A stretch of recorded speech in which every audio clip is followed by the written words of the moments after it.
মহান বিজয় দিবসের শুভেচ্ছা জানিয়ে শুরু করছি এখনকার যত খেলা। আপনাদের সাথে রয়েছে আমি রুবাই ইফতেখার। শুরুতে জানিয়ে দিচ্ছি আজকের দিনের সবশেষ খেলার কিছু খবর। বিজয় দিবস ক্রিকেটে শহীদ মুস্তাক একাদশকে 149 রানে হারিয়েছে শহীদ জুয়েল একাদশ। শহীদ জুয়েল একাদশের 286 রানের টার্গেটে মাত্র 136 রানে গুটিয়ে যায় শহীদ মুস্তাক একাদশ। ধানমন্ডি ক্রিকেট স্টেডিয়ামে আগে ব্যাট করে রকিবুল হাসানের অপরাজিত 111 ও জুনাইদ সিদ্দিকীর 33 রানে 9 উইকেটে 285 রান করে শহীদ জুয়েল একাদশ। শহীদ মুস্তাকের পক্ষে 4 উইকেট নেন এনামুল হক জুনিয়র। জবাবে ইলিয়াস সানি ও নাইম ইসলামের স্পিনে শুরু থেকে নিয়মিত বিরতিতে উইকেট হারায় শহীদ মুস্তাক একাদশ। ইনিংস সর্বোচ্চ 20 রান আসে মার্শাল আইয়ুবের ব্যাট থেকে। সানি নেন 3 উইকেট, 2 উইকেট নেন নাইম।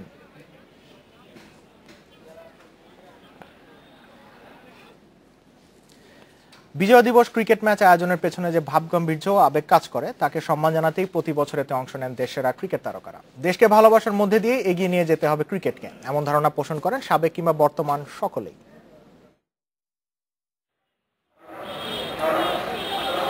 বিশ্ব মানচিত্রে ক্রিকেট বাংলাদেশকে দিয়েছে নতুন পরিচয়। অন্যান্য ক্ষেত্রের মতো সহজে আসেনি ক্রিকেটের সাফল্য। 4 দশকের প্রয়াস শেষে সাকিব তামিমদের মাধ্যমে এর ব্যাপ্তি অন্য মাত্রা পেলেও শুরুটা হয়েছে স্বাধীনতা যুদ্ধের আগে। বাংলাদেশের ক্রিকেটের সাথে জড়িয়ে আছে শহীদ শাহেদ হালিম চৌধুরী জুয়েল ও শহীদ মুস্তাক আহমেদের নাম। ক্রিকেটে তাদের অবদানের বেশ কিছু জানা অজানা কথা বললেন শহীদ জুয়েলের টিমমেট রকিবুল হাসান। এই জুয়েলকে সরিয়ে আমি টিমে ঢুকলাম, আমাকে সে নেটে ওয়ার্ম আপ করানোর জন্য সে উদ্গ্রীব হয়ে আছে।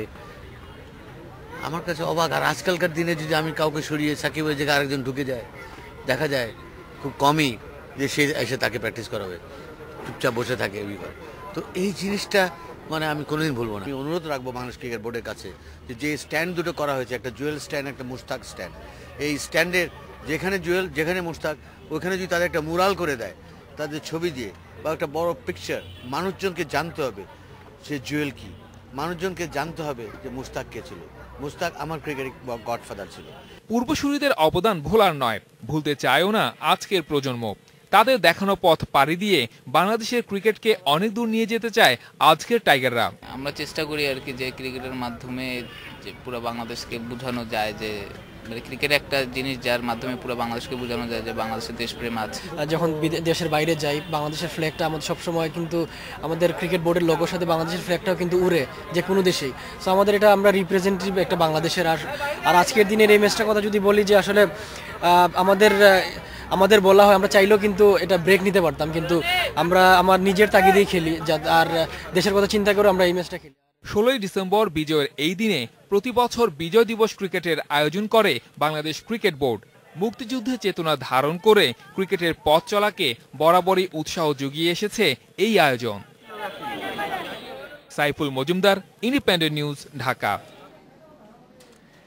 এই মুহূর্তে আমাদের সাথে স্টুডিওতে যোগ দিয়েছেন দেশের অন্যতম বড় sporting icon Niaz Morshed, grand master Niaz Morshed আমাদের সাথে আছেন স্টুডিওতে। নিয়াজ, আপনাকে স্বাগত স্টুডিওতে। প্রথমেই জানতে চাই আজকে বিজয় দিবস, দিনটা কেমন কাটলো? ভালোই, মোটামুটি ভালোই। সবাই বাইরে, আমিও লাল সবুজ পড়েছি আজকে to honour and uphold the spirit. Niaz, আপনি একজন স্পোর্টসম্যান, বাংলাদেশকে বিভিন্ন সময় রিপ্রেজেন্ট করেন। ইন দ্যাট সেন্স আপনারা বাংলাদেশের অ্যাম্বাসেডরও। সো প্যাট্রিয়টিজমটা কতটুকু ম্যাটার করে আসলে যখন বাইরে খেলতে যান? না, খুব বেশি ম্যাটার করে অবশ্যই। এটা বিশেষ করে আমার দলগতভাবে যখন খেলি তখন আরও বেশি মনে হয় যে না, দেশের জন্য কিছু করছি, এখন জিততে হবে এবং একজনকে ওইভাবে সাপোর্ট দিই। বাট দাবা তো ইন্ডিভিজুয়াল খেলা। সো আমি বলবো যে সেখানে আমরা মাঝে মাঝে যখন ভালো করি এবং যখন ধরেন দেশের পতাকা উঠছে দেখছি তখন খুব ভালো লাগে। আর আপনি বলছিলেন যে সাপোর্ট যখন পান সবার তখন ভালো লাগে। আমরা let's wind the clocks back 20 years. আপনি যখন গ্র্যান্ড মাস্টার হলেন পুরো দেশে আপনি তখন ফেনোমেনন। দাবার এই ক্রেজটা নিয়ে কিছু একটা বলেন আমাদেরকে। এখন যারা ইয়াঙ্গার জেনারেশন, তখন কেমন ছিল, এনভায়রনমেন্টটা কেমন ছিল দাবা নিয়ে? সবাই দ্যাট ওয়াজ দ্য বাজ। অ্যাকচুয়ালি আমাদের একটু আগে আমি চলে যাই, যেহেতু স্বাধীনতার কথা হচ্ছে, আমরা অনেকেই এখানে জানে না, সেটা হচ্ছে যে আমরা কিন্তু স্বাধীনতা যুদ্ধের সময় আমরা একটা বিরাট একটা আইকনকে হারিয়েছি। সেটা হলো মানে হতে পারতেন একজন আইকন, সেটা হলো কাজী সাদেক হাসান। হ্যাঁ, উনি আমাদের এখানে যেই আপনার পাকিস্তান চ্যাম্পিয়নশিপ হয়েছিল এখানে, 2 পাকিস্তান মিলে, I think in 1969 or something. তো সেখানে কিন্তু ফার্স্ট সেকেন্ড হয়েছিল পাকিস্তানের প্লেয়ার এবং থার্ড ফোর্থ হয়েছিল কিন্তু ইস্ট পাকিস্তান প্লেয়ার, অর্থাৎ বাংলাদেশি প্লেয়ার, আমাদের প্লেয়ার। এবং এরা সবাই বয়স্ক খেলোয়াড় ছিল, একমাত্র কাজী সাদেক হাসান ছিলেন if I am not mistaken 17 কি 18 বছরের তখন, এবং ওনার খেলাগুলি কিন্তু নেই এখন এখানে রেকর্ডে নেই, অনলি একটা খেলা আছে আমি এটা দেখেছি, সেটা হলো যে চ্যাম্পিয়ন হয়েছিল তাকে উনি পরাজিত করেছিলেন সেই বয়সেই। এবং আমার যতটুকু নলেজ তাতে আপনার যদি কাজী সাদেক হাসান বেঁচে থাকতেন আজকে, তাহলে এশিয়ার ফার্স্ট না হলেও সেকেন্ড গ্র্যান্ড মাস্টার কিন্তু উনি হতেন এশিয়া। আমি হচ্ছে ফিফথ, এবং ইউজিন টোরে ছিল ফিলিপিন্সের ফার্স্ট গ্র্যান্ড মাস্টার, উনি হয়েছিলেন 1974-এ ইউজিন টোরে। এবং তারপরে যেই 3-4 জন গ্র্যান্ড মাস্টার হয়েছিলেন তারা কিন্তু কাজীর চেয়ে অনেক দুর্বল খেলোয়াড় ছিল।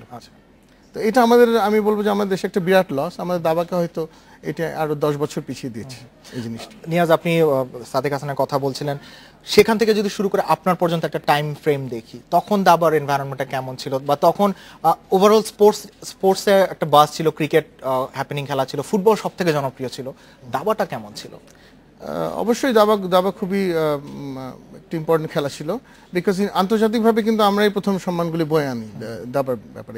এটার একটা কারণ ছিল, কারণ আমি যেটা আপনাকে বললাম যে ওই লিবারেশন ওয়ারের সময় কিংবা তার আগে দিয়ে আমাদের দাবা কিন্তু আমাদের ইউনিভার্সিটি প্রফেসরস, বিভিন্ন প্রফেশনালস, মানে খুব ভালো ভালো লোকরা খেলতেন, এবং তারা কিন্তু জিনিসটা ছড়িয়ে দিতেন। কাজী মোতাহার হোসেন সাহেব কিন্তু আমাদের প্রায়নিয়ার ছিলেন, তারপরে প্রফেসর আব্দুর রাজ্জাক, উনি ছিলেন আরেকজন ন্যাশনাল প্রফেসর।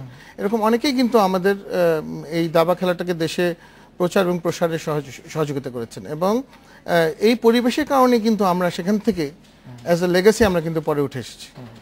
এবং আমি মনে করি যে আমি যখন গ্র্যান্ড মাস্টার হলাম তখন আমরা একটা পিকে চলে গেছিলাম, এবং ওই তার ধারাবাহিকতা ধরে প্রথমে জিয়া এবং রিফাত গ্র্যান্ড মাস্টার হলো, এবং পরে আব্দুল্লাহ আল রাকিব এবং এনামুল হোসেন রাজীব এলো। হ্যাঁ, এবং তারপরে আমাদের হঠাৎ করে পতনটা শুরু হয়, স্লাম্প শুরু হলো। হ্যাঁ, এবং এটি আমি বলবো যে আমাদের যে অর্গানাইজেশনাল উইকনেস, ভিশনের অভাব, দূরদর্শিতার অভাব, সেজন্য আমরা কিন্তু বয়স ভিত্তিক দাবা কিংবা স্কুল ভিত্তিক দাবা যেটা ইন্ডিয়া করেছে সেভাবে কিন্তু আমরা এটাকে ফলো করতে পারিনি, এটাকে প্রোটেক্ট করতে পারিনি জিনিসটাকে।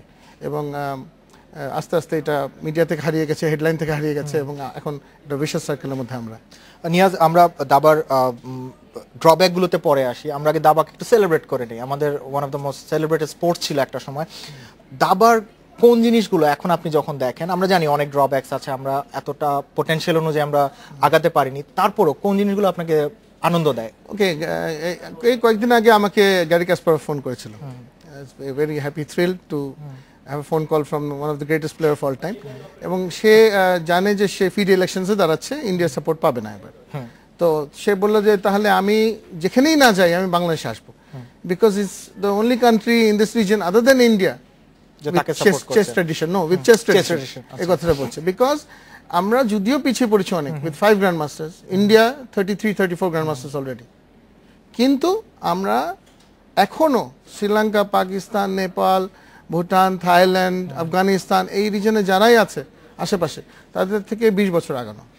আমরা যদি 20 বছর না করি এখনো কিছু, তাদের আমাদেরকে তারপরে ছাড়িয়ে যাওয়া মুশকিল, because we have very strong tradition starting from the liberation, pre-liberation time, even the post-liberation time, we had a very good tradition, and এই জিনিসটা আমাকে খুব এখনো আনন্দ দেয়।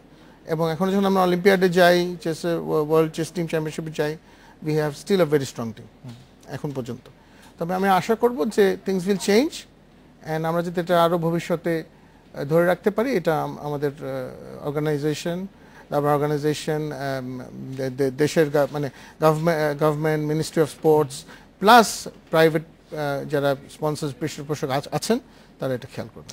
নিয়াজ, আপনি বলছিলেন যে আমরা এটাকে ক্যারি করতে পারবো, আপনি এখনো খেলছেন, চ্যাম্পিয়নশিপগুলোতে অংশ নিচ্ছেন নিয়মিত দেশের বাইরে।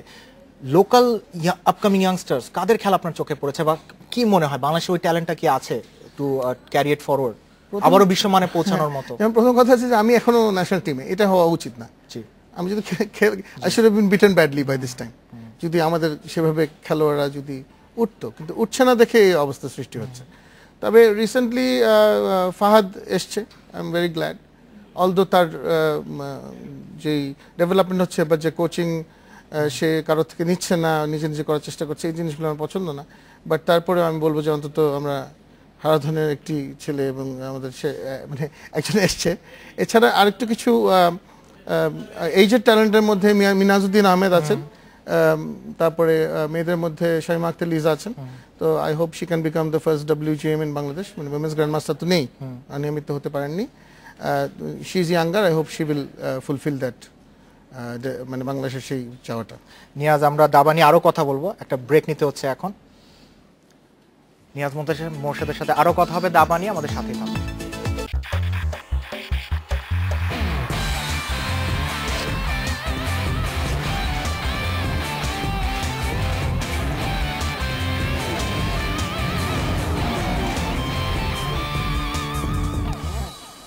দেখছেন যত খেলা ইন্ডিপেন্ডেন্ট টেলিভিশন, আপনাদের সাথে রয়েছে আমি রুবাই ইফতেখার। বিরতির আগে আমরা কথা বলছিলাম গ্র্যান্ড মাস্টার নিয়াজ মোর্শেদের সাথে, তিনি এখনো আছেন আমাদের সাথে স্টুডিওতে। নিয়াজ, বিরতিতে আপনার সাথে আমার কথা হচ্ছিল 71 সালের একটা বিশেষ স্মৃতি নিয়ে, আমাদের সাথে যদি শেয়ার করেন। হ্যাঁ, স্মৃতিটা ছিল আমাদের, অ্যাকচুয়ালি আমরা তখন মিন্টু রোডে থাকতাম, 7 নম্বর মিন্টু রোড। তো সেখানে আপনার 16 ডিসেম্বর একটা স্মৃতি আছে আমাদের, ওই শেরাটন হোটেলের খুব কাছে ওটা, মানে শেরাটন বলছি, তখন ছিল ইন্টারকন্টিনেন্টাল, এখন রূপসী বাংলা, রাইট, মাঝখানে শেরাটন ছিল। তো ওখানে ওই ইন্ডিয়ান আর্মিরা যাচ্ছিল ট্যাঙ্ক নিয়ে, এবং আমরা ওদেরকে স্বাগত জানাতে ওখানে যাই 16 ডিসেম্বর। আমি আমার বাবার কাঁধে ছিলাম, I was just 5 years old তখন।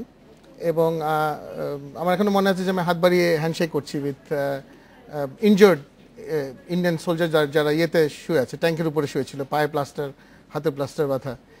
ওরা আমাকে ছোট বাচ্চা দেখে ওরাও আগ্রহ ভরে হ্যান্ডশেক করছিল।